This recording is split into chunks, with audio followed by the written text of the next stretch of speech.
Welcome to the Empowered Women Life Leaders podcast. I'm your host, Karen Bashford. This podcast is for every woman who has ever felt limited by her past, silenced by trauma, or held back by society's expectations. Each week, we will share powerful stories, expert insights, and practical tools to help you become the leader of your own life. This week, I pulled a card from the Sloth or Beaver Toolkit Life Cards. And the card that come up was about money and abundance.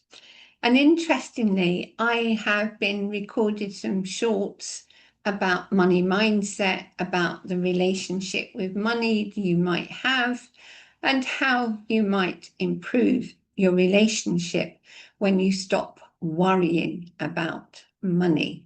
So, card's rather appropriate, I suppose. Also, money is something that so many women struggle with. And I must admit, I've shared before, boom and bust was my way of living. And that goes back to childhood. So I'm going to read what the card says.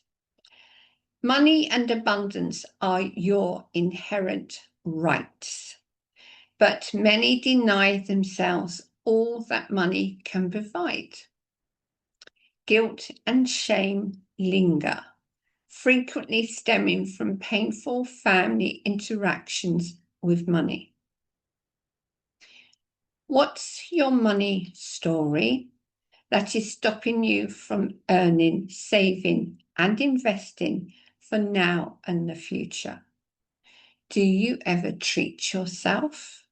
How often do you suffer from self-judgment after spending on non-essentials? Are you overly cautious with your money for savings' sake? So let's break that down. Inherent rights. Money is an energy.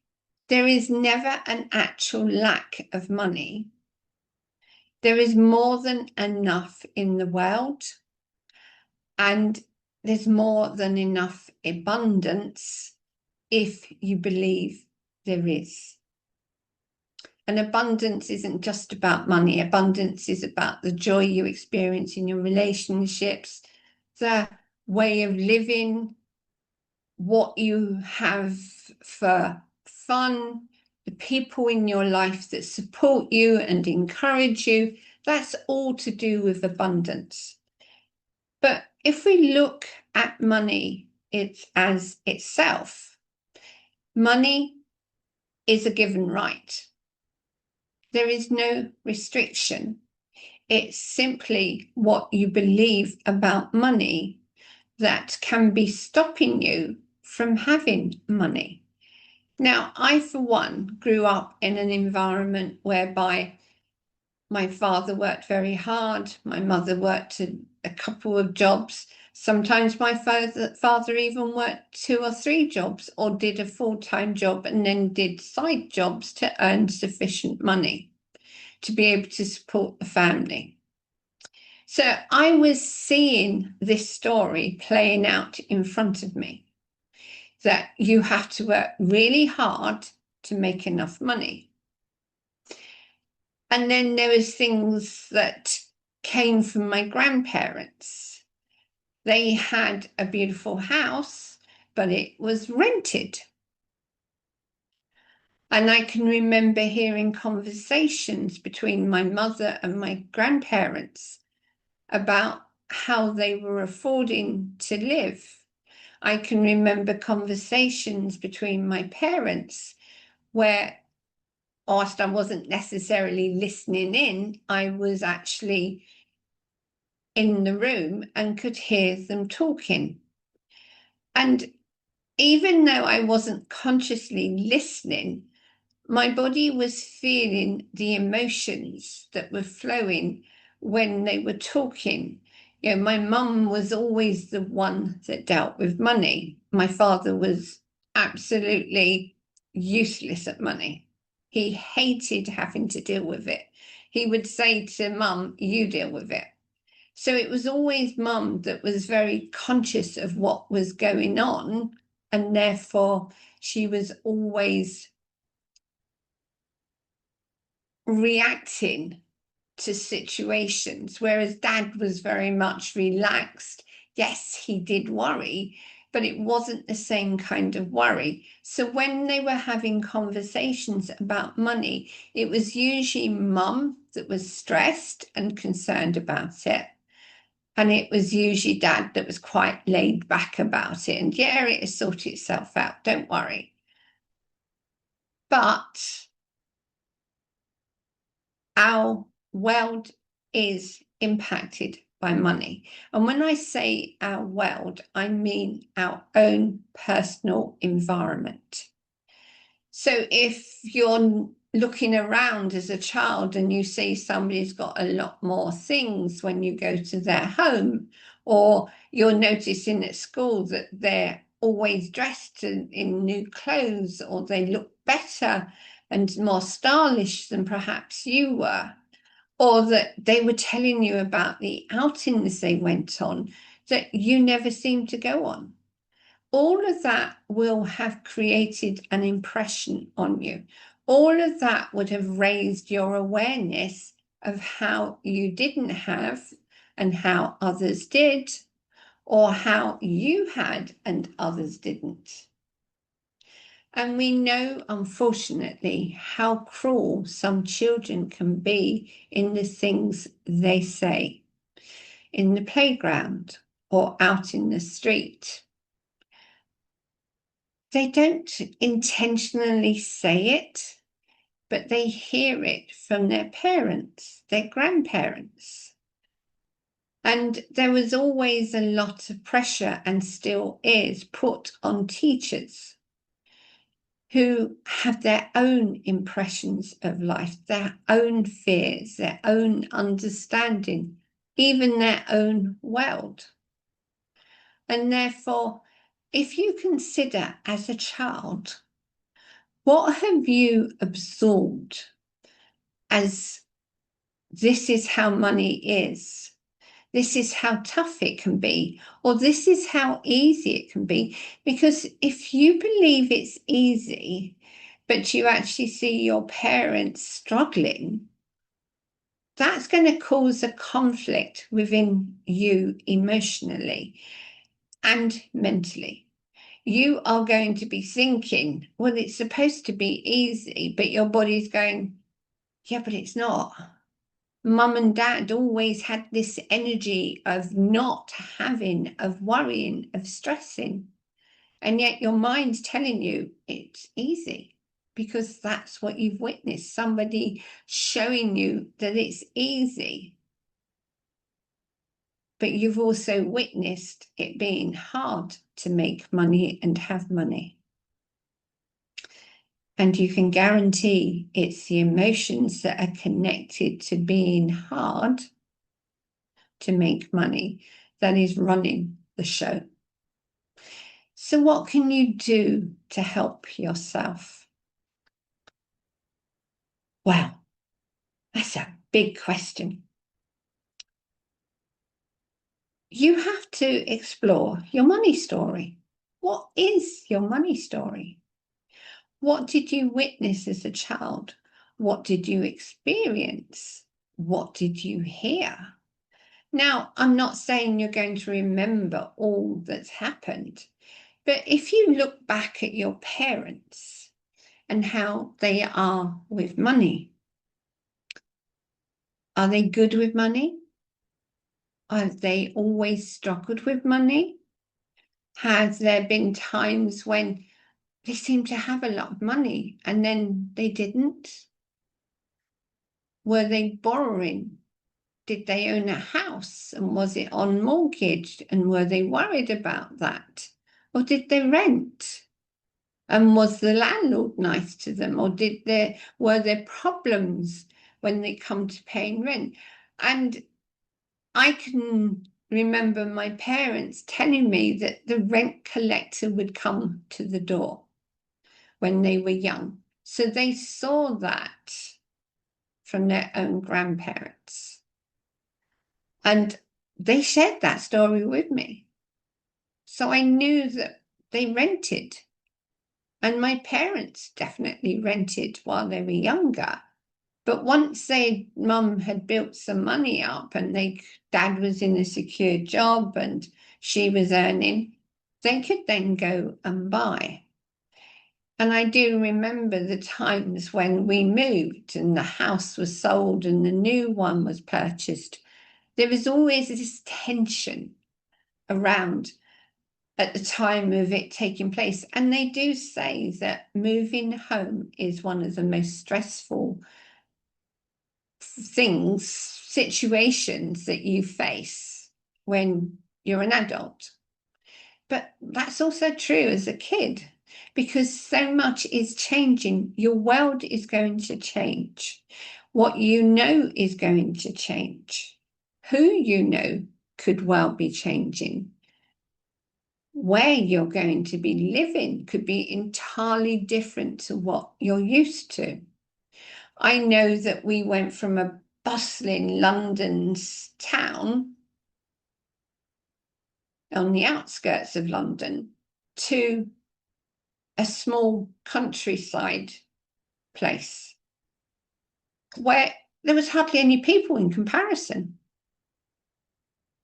So that had an effect on me as a person.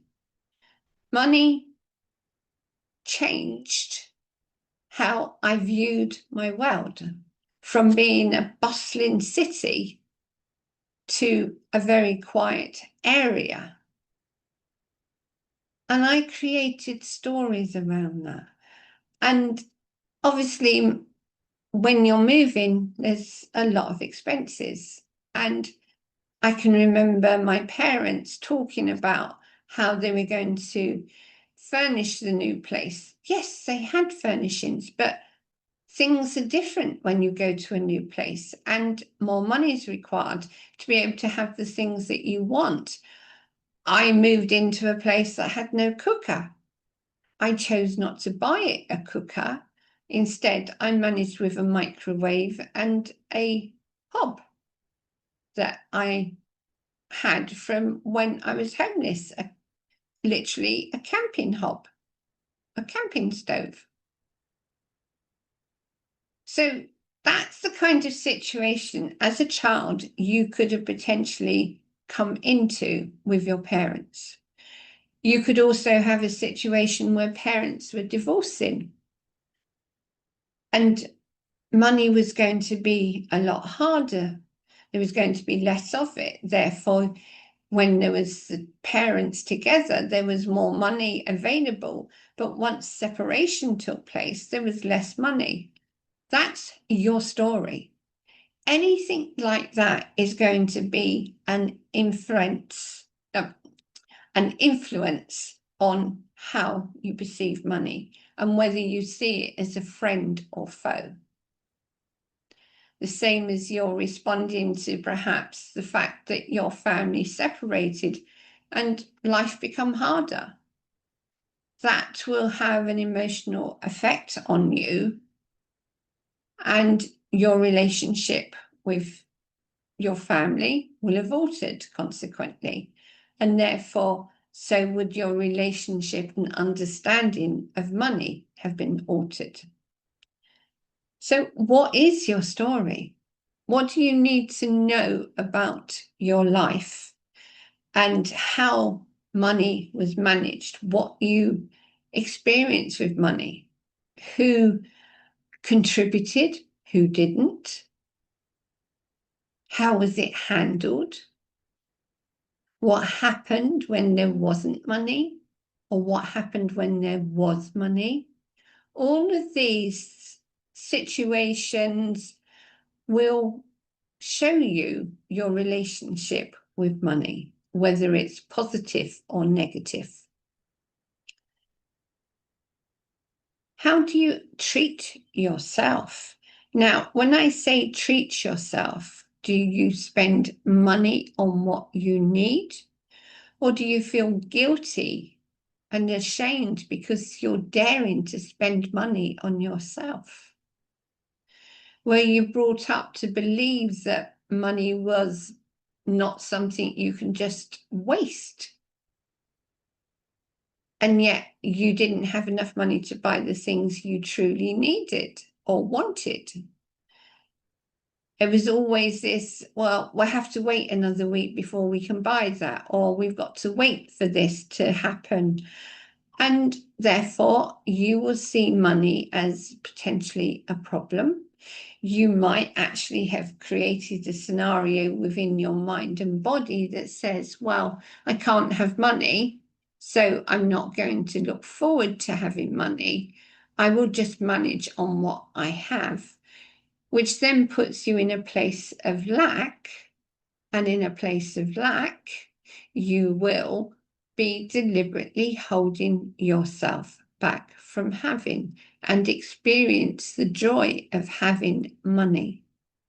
Money is not the enemy, you are. You are the enemy of money. Now, do you self-judge? Do you look around and judge yourself based on what others have? Obviously, you could well judge others for having more money than you or being more proactive in letting people know by their actions that they have more money. Do you judge people that have less money than you? Is that something that you become aware of in assessing your life and reviewing it? Were there situations in childhood where you heard your parents talking or a relative talking, and they were expressing, oh, those people down the road, they're not as clean and tidy and they don't seem to do as well? Did you hear stories like that or comments like that? Everything we hear and experience in childhood can become a weapon against our own ability to have money and to believe that we can be abundant financially and emotionally.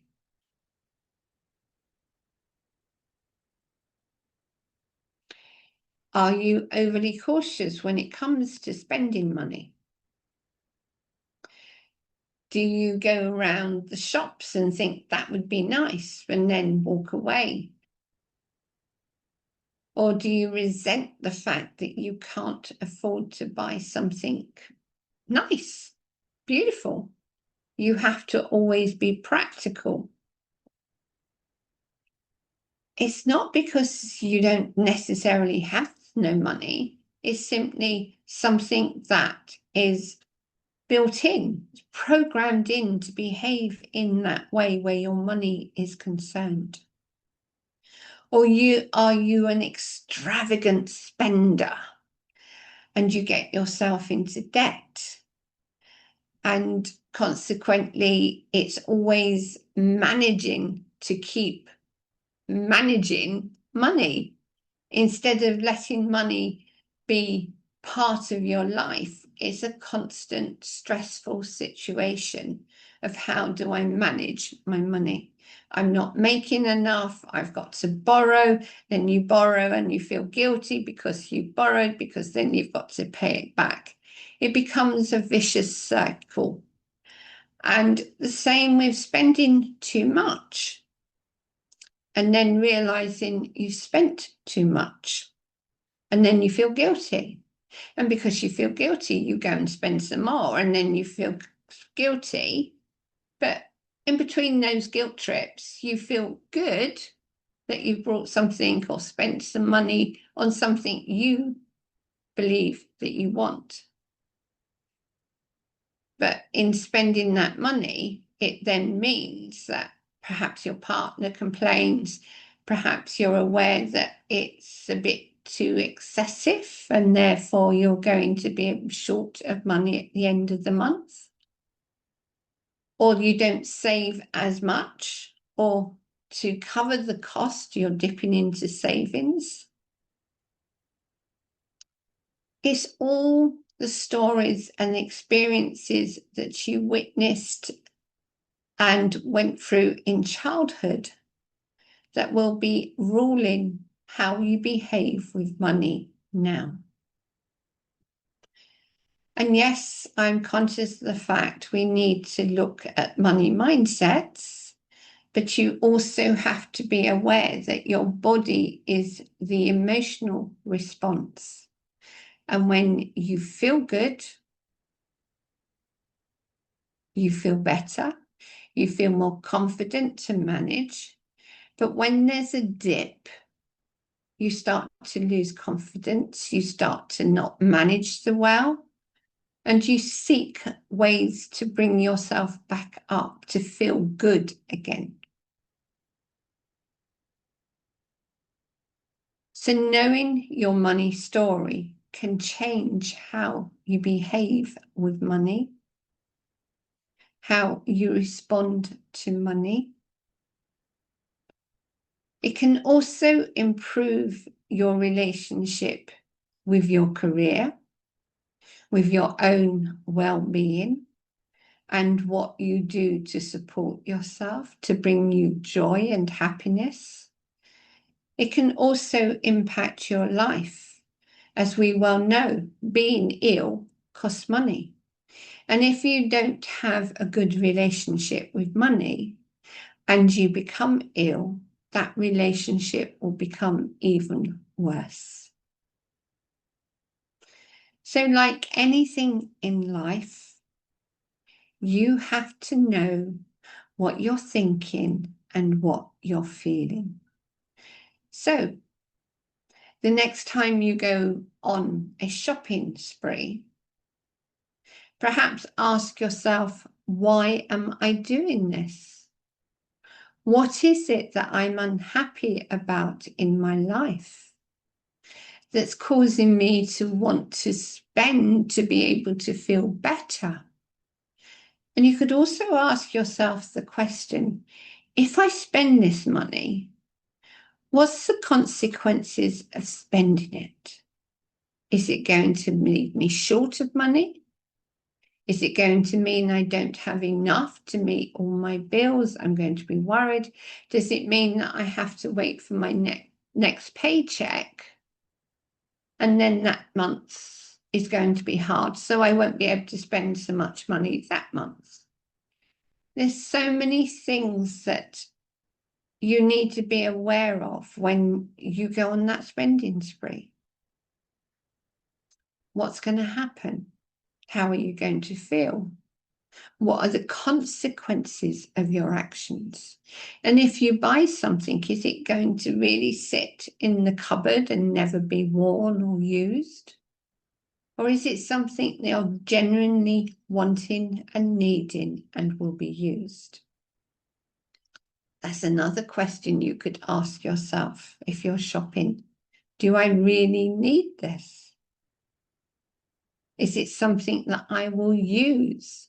Or is it just something that I will wear once and then decide, not really me, and put it away or give it away? We do things to feel better. And in doing those things to feel better, we can actually make ourselves feel worse.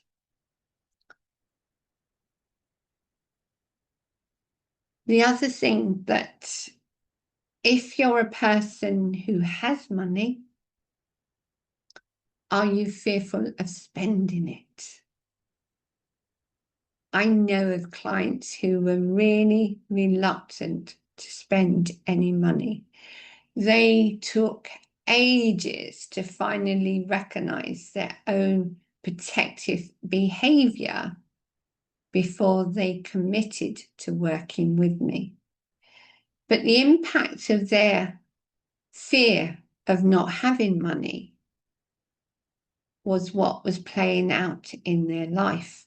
So even though they had plenty of money, there was still a story going on in their heads and body that said, but if I spend that money, I won't have money. And then what's going to happen? It's a bit like somebody who's been ill, who then frets all the time about becoming ill again. The more you worry about being ill, the more stressed you come. And therefore, the more chance you are that your autoimmune is going to be impacted by the stress, and therefore you can become ill. It's the same with money. If you've got money and you're so overly cautious about spending it, you could actually have an impact on your emotional, mental well-being. And therefore, it then has an impact on your physical being. So we have fears around not having money. We have fears about having money. And it's just like everything in life, it's finding that balance, that harmony between having and not having, of being abundant, of not being abundant, of having a good relationship and having a rubbish relationship. Everything has to be in balance, or rephrase that into harmony. Balance means that you're up and down, you're trying to bring the scales straight. But harmony means that it ebbs and flows. It can go up and down, but you always come back to the center of your being. The times that it's dipped will always then revert to the times when you're harmonized and in a place of serenity and peace. So what is your money story? Your family's, yours, your ancestors, your cultural history. It all has an impact on your life. So I'll read